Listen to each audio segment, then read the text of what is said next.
మా అత్తయ్య తను ఇచ్చిన స్టేట్మెంట్ ఉంది sir.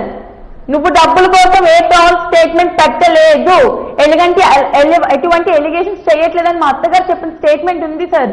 Please go through it. అవును, అంటే వాళ్ళ కుటుంబ సభ్యులు ఏ విధంగా ఉండేవారు మీతో? వాళ్ళందరూ బాగానే ఉంటారు సార్. మా అత్తయ్య మా ఇద్దరు మంచివారే. సో ఇప్పుడు మీ పాప కూడా ఉన్నట్టుంది మీకు, మీ పాప వాళ్ళ వల్ల నాకు ఎప్పుడు ఎటువంటి ప్రాబ్లం లేదు, ఎటువంటి పాపతో ఎవరికి బాండింగ్ లేదు సార్. అత్తమామలకి లేదు, భర్తకి లేదు. ఎందుకు అలాగా?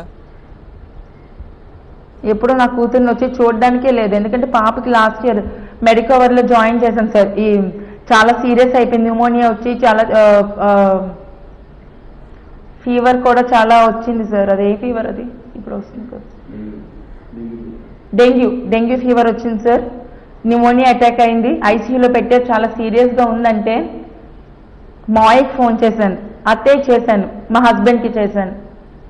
ఎవ్వరు కూడా రెస్పాండ్ అవ్వలేదు సార్, రాలేదు. లిటరల్గా నా పాప దగ్గరికి ఎవరు రాలేదు. బెగ్ చేసుకున్నాను సార్, ఒక్కరిదాన్ని ఉండిపోయాను. పాపకి ఏమైపోద్దని భయపడుతూ కాల్ చేస్తే ఒక్కరు కూడా రెస్పాండ్ అవ్వలేదు సార్. అసలు రాలేదు లిటరల్గా. కనీసం ఎలా ఉందనుకుంటే తర్వాత అడగలేదు.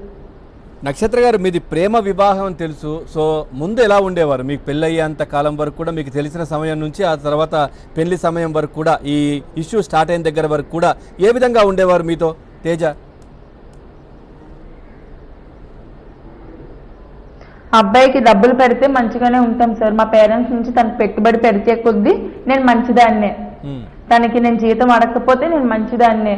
ఇంట్లో ఏ పని ఏ రెస్పాన్సిబిలిటీ తీసుకోవద్దు అని చెప్తే నేను మంచిదాన్నే.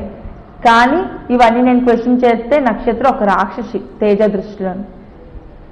ఒక భార్య అడగకపోతే ఇంకెవరు అడుగుతారు సార్ ఫ్యామిలీ రెస్పాన్సిబిలిటీ తీసుకోమని?